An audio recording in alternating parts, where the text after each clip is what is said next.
Hello दोस्तों, आज का देख लेते हैं क्या क्या क्वेश्चंस हैं। तो दोस्तों, पहला जो यहाँ पे क्वेश्चन, मैंने 3 क्वेश्चंस फिर से लिए हैं, दो दूसरा नंबर, तीसरा नंबर और 7वां नंबर। ठीक है, 2 नॉर्मल जीएस का है एंड 7वां नंबर इज़ फ्रॉम एथिक्स, क्योंकि एथिक्स भी बीच बीच में ले लेना पड़ता है अगर अच्छे क्वेश्चंस लगे तो। ठीक है, नेक्स्ट देखिए, पहला पूछ रहा है क्रिटिकली आपको कमेंट करना है rehabilitation related issues associated with Sardar Sarovar dam. पिछले 2-3 दिनों से सरदार सरोवर डैम न्यूज़ में है। ठीक है, तो आपको उसके बारे में लिखना है दैट रिहेबिलिटेशंस जो किया जाता था, मतलब कोई भी डैम का इन जनरल। ठीक है, तो क्या क्या इश्यूज आते हैं। ठीक है, तो देखते हैं आंसर। ठीक है दोस्तों,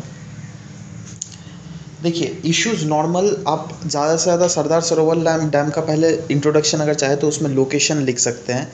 ठीक है, या फिर रीसेटलमेंट, और रीसेटलमेंट क्या होता है वो आप लिख सकते हो। ठीक है, व्हाट इज़ रीसेटलमेंट वो मैं नहीं बताने वाला, बहुत टाइम लग जाएगा। तो इश्यूज देख लेते हैं डायरेक्ट। देखिए, इस इशू को वैसे मैंने एडिटोरियल डिस्कशन में भी कवर अप किया हुआ है, लिंक दे देता हूँ मैं।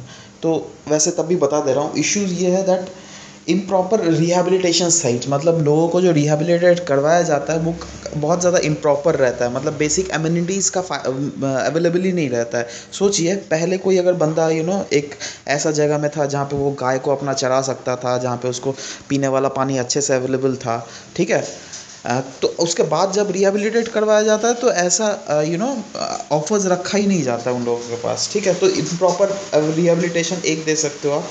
साथ ही साथ जो या तो देखिए, रिहेबिलिटेट 2 तरीके से करवाया जाता है, या फिर पैसा देता है या फिर उसका ज़मीन दे देता है। ठीक है, तो ऐसा देखा गया है दैट पैसा ज़मीन दोनों कम देता है। मतलब यार, अगर सोचो फिर से for example, x amount of मेरे पास लैंड है, so government must give me x amount of land only. ठीक है, तो कभी कभी ऐसा देखा जाता है तो x/3 अमाउंट ऑफ लैंड हमको दे रहा है।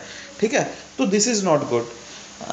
नेक्स्ट है दोस्तों, फोर्स्ड और वार्न्ड एविक्शंस भी कभी कभी किया जाता है। कभी कभी देखो क्या होता है ना, लोग एगिटेशन करते हैं दैट नहीं, हमें हमें रिसेटलमेंट नहीं करना है, क्योंकि कौन इंसान चाहेगा दैट हम अपना घर को, मेन असली घर जो है वो मेरा घर पानी के नीचे डूब जाएगा और हम दूसरे जगह रहेंगे।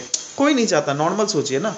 ठीक है, तो उस केस, कभी कभी केस ऐसा देखा गया है दैट स्टेट एक्टर्स कुछ कुछ रहते हैं जो कि फोर्स्ड और वार्न्ड एविक्शन करवाते हैं, मतलब पोस्टर्स लगवा देते हैं। ठीक है, दैट नहीं जाओगे तो कल तुमको घसीट के निकालेंगे। अब देखिए, वो बंदा ठहरा गरीब, उसको कुछ पता नहीं है। अगर अमीर रहता तो वो तो वहाँ पर घर ही नहीं बनाता, पहले लॉजिक सेंस लगाइए।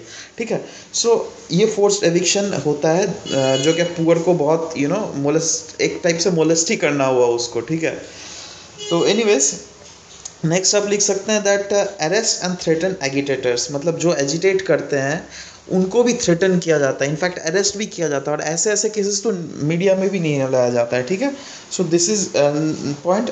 दूसरा पॉइंट आप लिख सकते हैं that often people are left out, लोगों को जैसे कुछ रिहेबिलिटेट करवाया गया तो उन लोगों को काउंट ही नहीं किया जाता है दैट वो बंदा रिहेबिलिटेशन में भी उसको अप्लाई करेंगे, क्योंकि उसको अगर काउंट कर लेता तो एटलीस्ट ये हो रह जाता ना, एक सिक्योरिटी हो जाता दैट फ्यूचर में भी उस बंदे को कहीं ना कहीं रिहेबिलिटेट कर दिया जाएगा, है ना। उसको काउंट ही नहीं करता है बंदे को। ठीक है, तो वो क्या होता है ना, बीच के रास्ते में कहीं पे ना घर का ना घाट का, है ना, वो मतलब ऐसे ही लेफ्ट आउट हो जाता है ना। और ये सब रीजन आप ध्यान से देखिएगा, अगर उस बंदे को लेफ्ट आउट कर दिया, वो बंदा क्या करेगा आपको आप बताइए।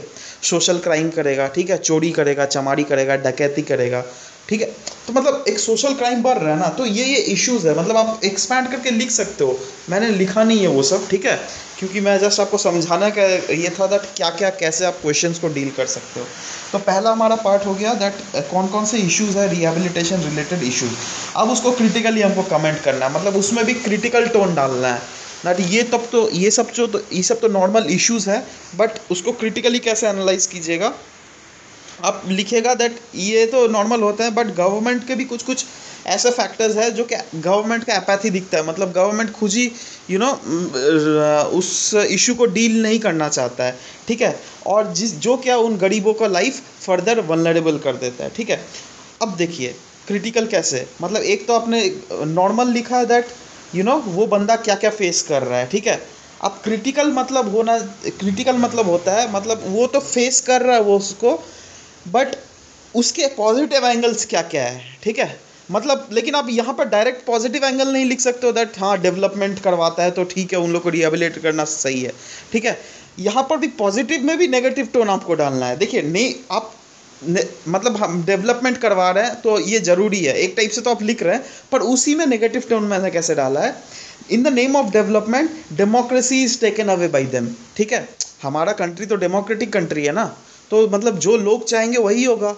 ठीक है, बट जो वो लोग चाहते हैं वो नहीं होता है। जो इस केस में स्टेट अपना ऑटोनॉमी और ऑटोक्रेटिक रूल लगा देता है। ठीक है, मतलब जो गवर्नमेंट चाहता है वो होता है। ठीक है, so in the name of development उनका हम डेमोक्रेसी छीन ले रहे हैं।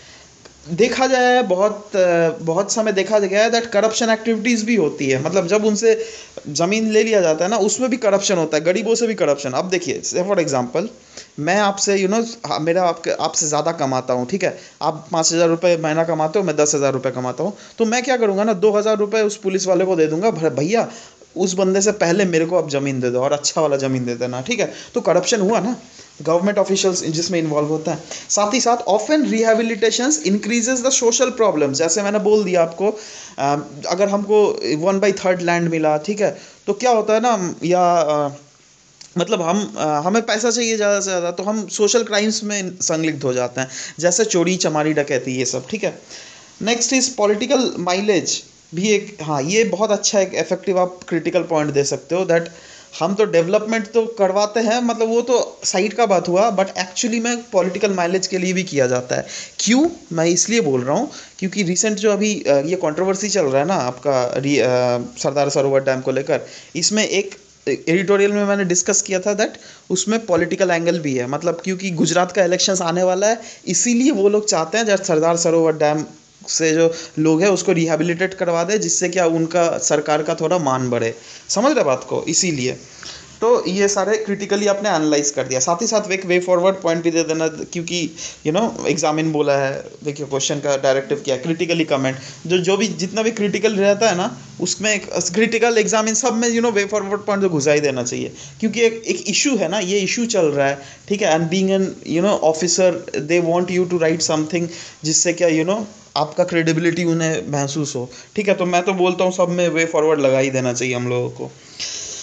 वे फॉरवर्ड पॉइंट में मैंने लिखा है that they have to provide reasonable compensation. एक कंपनसेशन रीजनेबल देना चाहिए in the form of land या मनी। मतलब रीजनेबल, मतलब मैं ये बोलना चाहता हूँ दैट अगर उस बंदे का उस लैंड का वैल्यू एक्स है तो उसको एक्स अमाउंट ऑफ लैंड ही देना चाहिए। ठीक है, इनफैक्ट उससे ज़्यादा ही देना चाहिए, कम कम तो मतलब ज़्यादा तो नहीं, एटलीस्ट वो तो दे दो एटलीस्ट। ठीक है, नेक्स्ट है कैरी डेवलपमेंट। हमें डेवलपमेंटल एक्टिविटीज़ कैरी आउट करना चाहिए only after environmental impact assessment, क्योंकि कभी कभी देखा जाए दैट इन्वायरमेंटल इम्पैक्ट असेसमेंट को बिना किए ही ये लोग प्रोजेक्ट को ओके कर देते हैं। ठीक है, तो वैसा नहीं करना चाहिए हमें।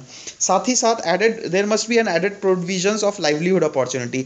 मैंने आपको यहाँ से वहाँ हटा दिया, से फॉर एग्जांपल एक्स प्लेस से मैंने आपको शिफ्ट कर दिया वाई प्लेस में। ठीक है, अब एक्स प्लेस में आपका आपके गाय के लिए सब चारा मिलता था फोकट का, सरकार मतलब वो भगवान देता था, क्योंकि गाय को अब वहाँ पे ग्रेजिंग ग्राउंड था। अब या इस नया लोकेशन में आपके गाय के पास ग्रेजिंग ग्राउंड ही नहीं है, तो आपको खरीदना पड़ेगा ना उसके लिए चारा, तो पैसे कहाँ देगा, सरकार थोड़ा ना देगा। ठीक है, तो उसीलिए मैंने बोला that there must be an added provision of livelihood opportunity, है ना। पहले अगर आपके पास खेती था तो शायद अभी अभी कुछ दूसरा एक लाइवलीहुड अपॉर्चुनिटी होना चाहिए, जो क्या पहले से हल्का ज़्यादा जिससे कमाए, मतलब एटलीस्ट लाइवलीहुड अपॉर्चुनिटी लिख लीजिए। ज़्यादा उतना डीप में नहीं जाना है दैट कितना, जैसे 10 रुपया कमा रहा है तो 20 रुपया कमा रहा है, उतना ज़्यादा डीप में नहीं जाना। एटलीस्ट लिख दिए लाइवलीहुड अपॉर्चुनिटी होना चाहिए, क्योंकि बहुत केसेस में देखे दैट रिहेबिलिटेशन जो करवाया जाता है लोग स्लम में जाके रह जाते हैं बाद में। ठीक है, so that must not be happen. ठीक है, कुछ अच्छा एक प्रोविज़न होना चाहिए। So this was all about it guys.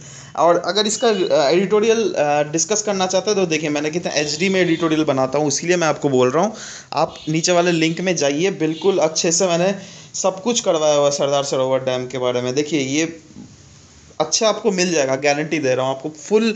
ये जो पूरा इशू रिवॉल्व हो रहा है सरदार सरोवर डैम, और this is very important guys, trust me. जो भी मेंस दे रहे हो ना इस बार, मतलब जिसका भी 105 से ज़्यादा होगा वो तो गारंटी मेंस दे रहा है, तो उन लोग कंफर्म लिख लीजिए ये क्वेश्चन आ रहा है, तो इसीलिए मैं बोल रहा हूँ, एक बार देख लीजिए। ठीक है, पूरा एचडी में मैंने अच्छे से स्लाइड्स भी बनाता हूँ जिससे कि अट्रैक्टिव आप लोग को दिखे। ठीक है, तो नेक्स्ट है दोस्तों, रिसेंटली इंडिया और Israel has decided to elevate their relationship to strategic partnership. ठीक है, देखिए ये स्टेटमेंट दिया, और मैंने बार बार बोलता हूँ दैट स्टेटमेंट ऐसे नहीं देता है, कुछ लालच रहता है स्टेटमेंट के पीछे। स्टेटमेंट देने का मतलब होता है वो लोग स्टेटमेंट से आप कुछ लिखिए उससे। ठीक है, मैं बता रहा हूँ क्या लिखना पड़ेगा। What do you understand by strategic partnership. ठीक है, मतलब एक तो पहला तो ये स्टेटमेंट को आपको एक्सपैंड करना है एक। दूसरा, what do mean by strategic partnership लिखना पड़ेगा, and what are the benefits of both India and Israel. ये तीसरा नंबर नहीं है, लेकिन ये तीन चार दो दो है। How are the benefits of Israel, India आपको लिखना पड़ेगा, बेनिफिट्स फॉर इसराइल। दोनों म्यूचुअल बेनिफिट ना हो रहा है यार दोनों के लिए। ठीक है, तो उसी चीज़ को मैंने 4 पॉइंट्स आपको लिखने पड़ेंगे। उसके बाद अगर आप एग्जाम में डायरेक्टिव दे रहे हो ना, ज़्यादा दिमाग मत लगाओ दैट एग्जामिन मतलब क्या होता है यार। ठीक है, एग्जामिन मतलब होता है दैट किसी चीज़ का ऑपरेशन करना। मतलब कोई भी अगर स्टेटमेंट लिख रहे हो सके तो अगर आपके पास पॉसिबल हो तो उसके साथ एक एग्जाम्पल भी लिख दो, बस दैट इज एग्जाम्पल। एग्जामिन उसका मतलब होता है एग्जामिन। ठीक है, ज़्यादा दिमाग मत लगाना है, क्योंकि ऐसे ही तो 4 पॉइंट है, 4 ये पार्ट है यार। हमको ऊपर से ज़्यादा दिमाग लगाएंगे यार एग्जामिन क्या होता है ये वो, तो वैसे हो गया फिर तो एनीवेज देखिए, मैं मेरा अटेम्प्ट करने का तरीका है इसका, मैंने पहले इसका स्ट्रैटेजिक पार्टनरशिप का डेफिनेशन लिखूंगा।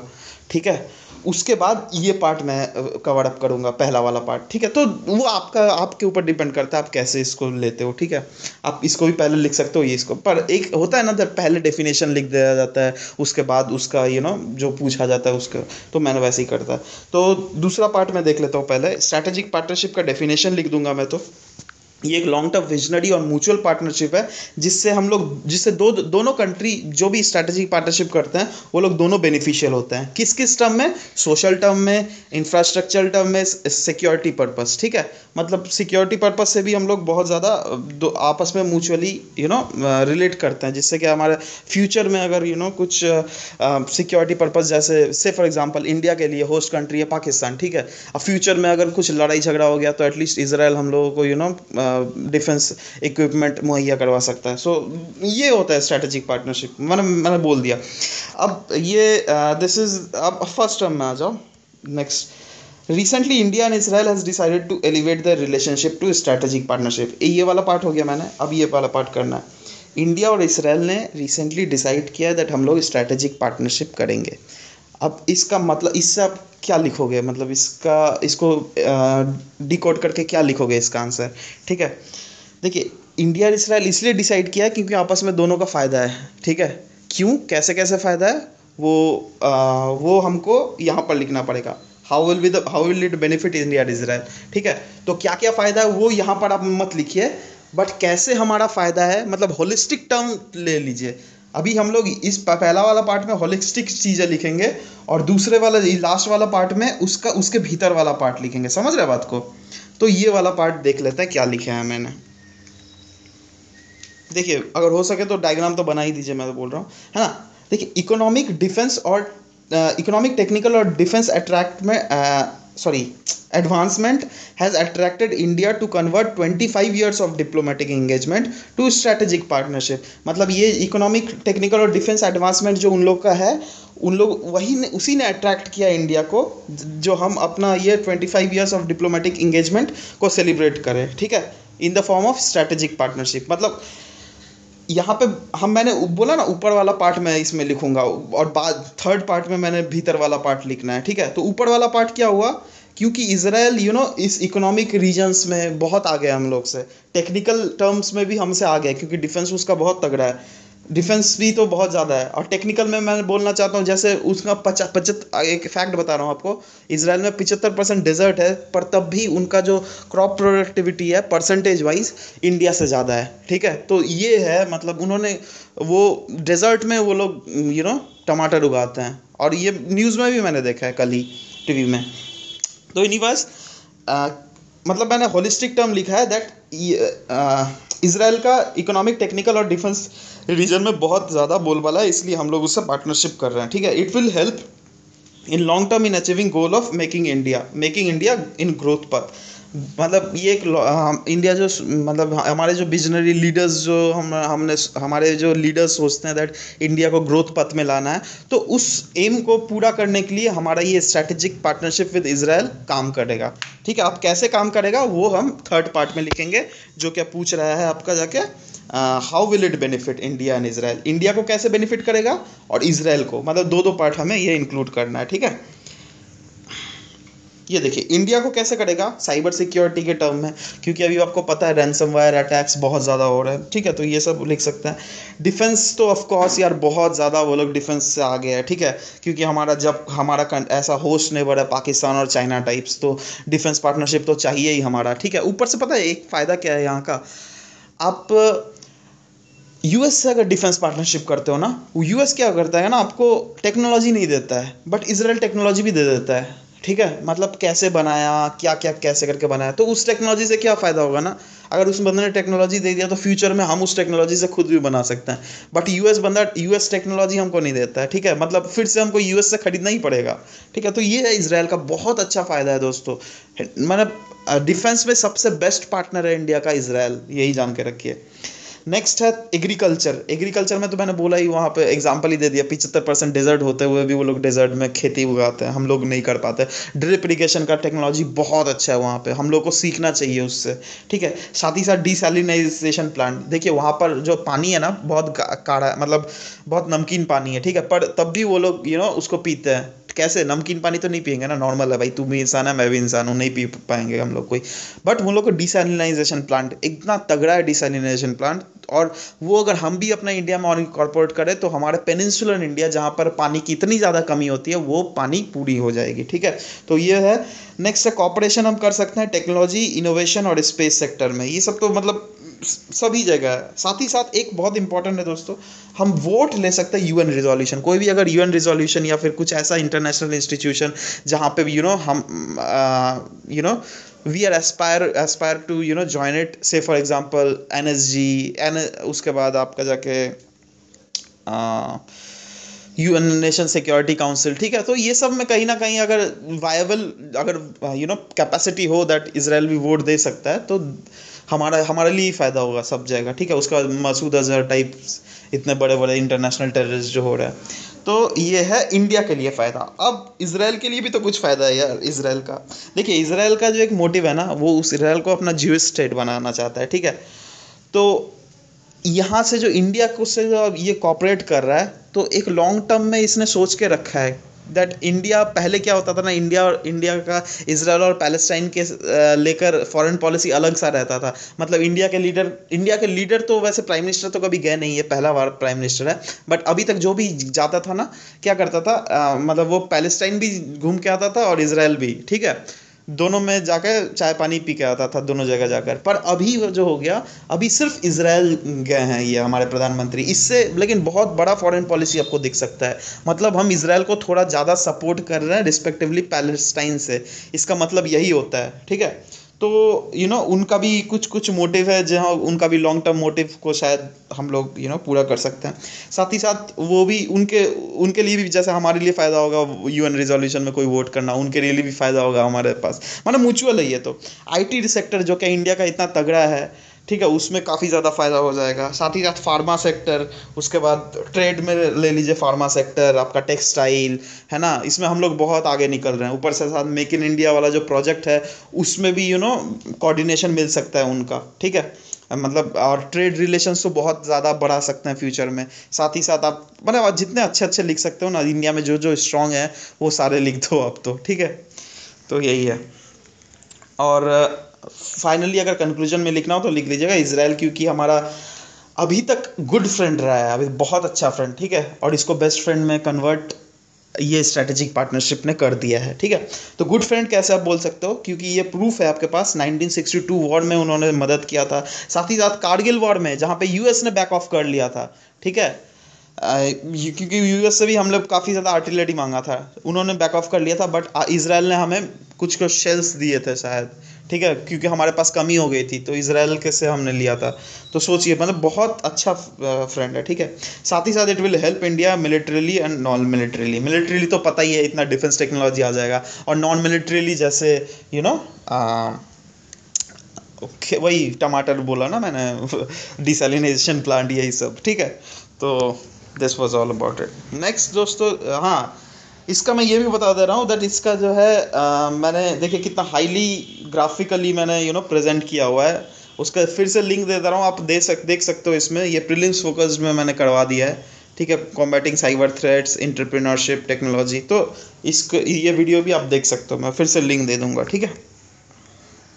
वो देखोगे ना, वो क्या होता है ना, मैंने स्पेसिफिकली उसी चीज़ को पढ़ाया हुआ होता है, अगर आप वीडियो देख लोगे तो, ठीक है। तो आपको और भी ज़्यादा क्लियर हो जाएगा। हमारा क्या है ना, मेंस का मतलब दैट हमारे दिमाग में अभी क्लियर होना चाहिए, ठीक है। क्योंकि मेंस के लास्ट का देखिए 2 हफ्ते तो नहीं पढ़ पाएगा कोई, गारंटी बता रहा हूँ। मतलब इतना रहता ना एक्साइटमेंट, भाई मेंस होने वाला है, ठीक है, किसी की पढ़ाई नहीं होती। बट ये होगा दैट अभी से अगर दिमाग में आप लोग क्लियर कर लोगे, अभी हर एक वीडियो को एनालिसिस कर लोगे, और कुछ नहीं पता है, 12-13 मिनट का वीडियो है, गारंटी दे रहा हूँ, सिर्फ 12-13 मिनट का ही चीज़ वीडियो है, तो उसको तो देखा ही जा सकता है। चलिए, from ethical perspective examine why it is important to promote prison reform. Ethical perspective से क्यों ये इंपॉर्टेंट है दैट हम प्रिजन रिफॉर्म कैरी आउट करें, इसका भी मैंने एथिकल मतलब एडिटोरियल करवाया हुआ है। ये तो आज का ही एडिटोरियल था, ठीक है। तो फिर से लिंक दे दूंगा, आप देख लो। देखिए, पहले तो क्यों प्रिजन रिफॉर्म हमें कैरी आउट क्यों करना चाहिए, उससे पहले एक प्रिजन रिफॉर्म क्या होता है वो तो लिख लो। प्रिजन रिफॉर्म, प्रिजन एक, पहले प्रिजन लिख दो। मैंने लिखा है प्रिजन एक एक्टिविटी होता है जहाँ पे परपेट्रेटर्स ऑफ क्राइम को रखा जाता है, ठीक है। अब प्रिजन रिफॉर्म के बारे में बोला है ना, तो प्रिजन रिफॉर्म क्यों चाहिए, क्योंकि प्रिजन के जो रूल्स है वो उसमें कुछ कमियां हैं, तो वो आप लिख दो that present time rules in the prisons are inhuman, ठीक है। को देखा जाता है तो लोगों का मौत भी हो जाता है, क्योंकि रिसेंटली एडिटोरियल इसीलिए आया था क्योंकि एक महिला का मौत हो गया था महाराष्ट्र के एक जेल में, ठीक है। तो which negate the purpose of rehabilitating criminals को क्यों रखा जाता है, जो उसको रिहेबिलिटेट किया जाए प्रिजन में, जिससे कि उसका उनने जो गलत काम किया उसका सजा मिले उसको, ठीक है। एक टाइप का रिहेबिलिटेशन, पर वो मोटिव तो सर्व ही नहीं कर रहा है, ठीक है।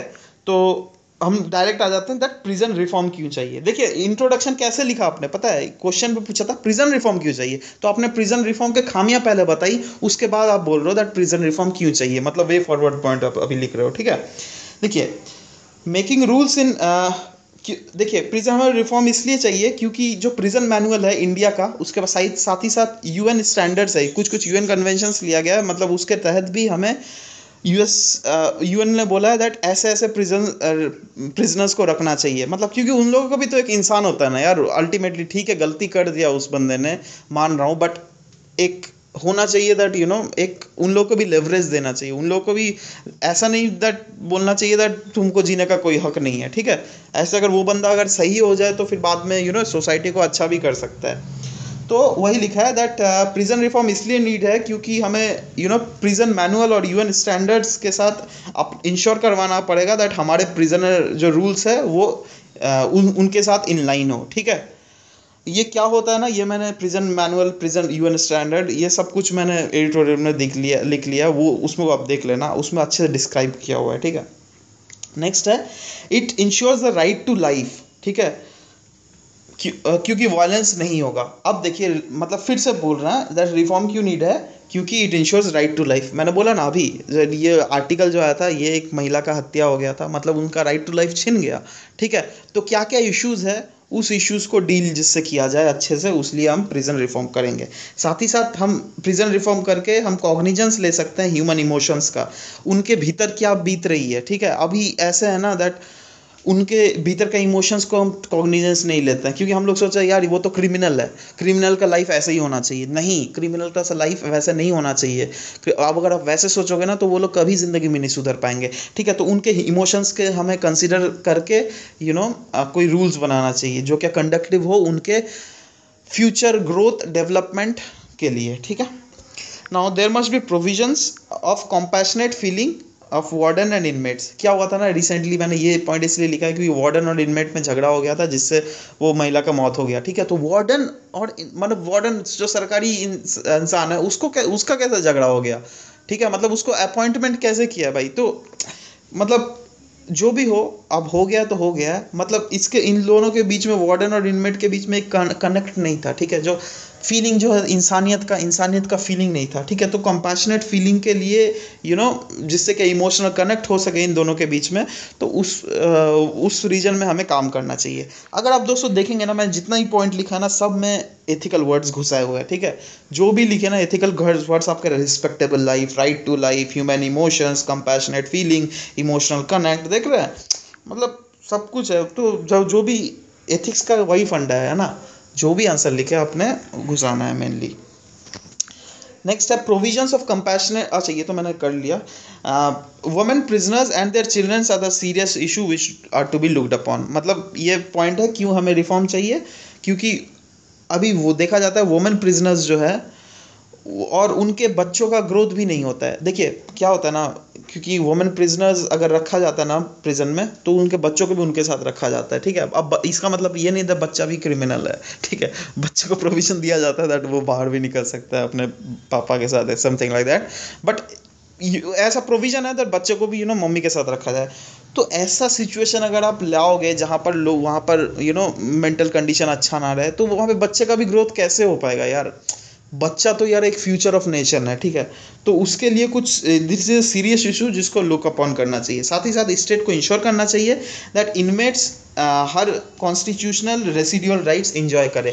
कॉन्स्टिट्यूशनल रेसिडुअल राइट क्या होता है वो फिर मैंने आर्टिकल में बोल के रखा है एडिटोरियल डिस्कशन वाले सेशन में, बट फिर से मैं बोल देता हूँ दैट कुछ कुछ राइट्स होते हैं जो आपके पास रेसिडुअरी राइट्स होते हैं। मतलब देखिए कॉन्स्टिट्यूशनल राइट सब तो नहीं मिलेगा क्योंकि आपने क्राइम को तोड़ा है, ठीक है। तो आपको जेल में पड़ा है, तो कुछ तो है दैट कुछ आपको राइट, मतलब कुछ राइट्स कॉन्स्टिट्यूशनल राइट आपको नहीं मिलेंगे, बट उनको छोड़ के जो नॉर्मल एक प्रिजनर्स को मिलना चाहिए वो सब उस राइट्स को कहते हैं कॉन्स्टिट्यूशनल रेसिडुअरी राइट्स, ठीक है।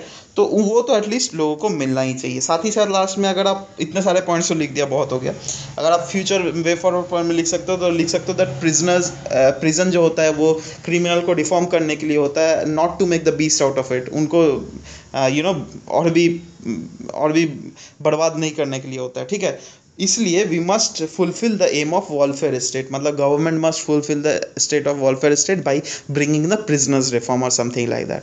सो guys this was all about it, and if you at all want to analyse it, मतलब उनका मैटर अगर आपको सर्च करना है, अगर आप इच्छुक हो दैट एक अच्छे से होलिस्टिक व्यू और भी मैं ले ले, तो आप वीडियो देख सकते हो। मैंने डिस्क्रिप्शन और कमेंट सेक्शन में पिन कर दिया है वो, ठीक है। तो चलिए मिलते हैं कल कुछ अच्छे नए करंट क्वेश्चंस के साथ। Till then bye bye, take care.